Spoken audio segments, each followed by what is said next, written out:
When I left Mr. Antolini's house, I thought about how strange he had acted, petting my head and all. But I came to the conclusion that he must have been trying to console me. I decided on taking a short nap on a cold subway bench. When people started to show up, I decided to get up and just walk.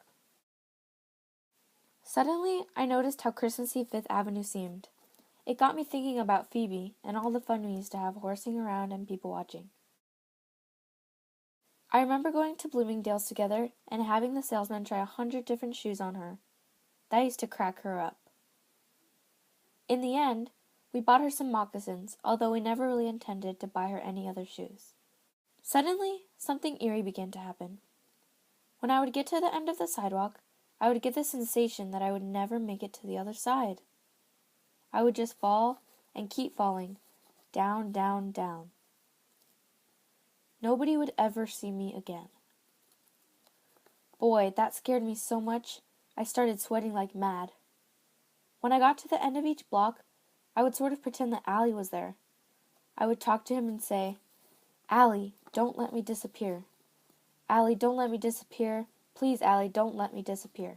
When I got to the other side, I would thank him for not letting me disappear. I continued doing this until I was past the 60s. I was even past the zoo.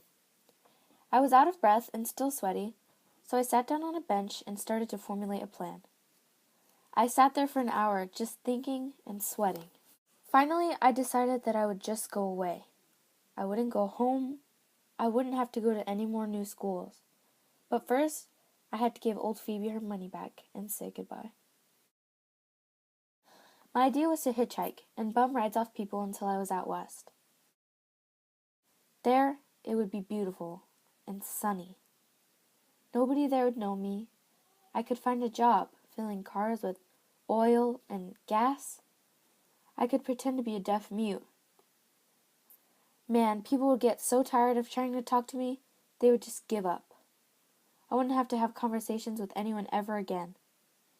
And with the money I earned from my job, I could build me a nice little cabin near the woods. If I wanted to get married, I could. I would still be mute, though. If she wanted to tell me something, she was going to have to write it on a piece of paper just like everyone else. We would hide our kids away and teach them how to read and write, right there in that cabin. My plan was a little crazy, I'll admit, but I was so excited just thinking about it.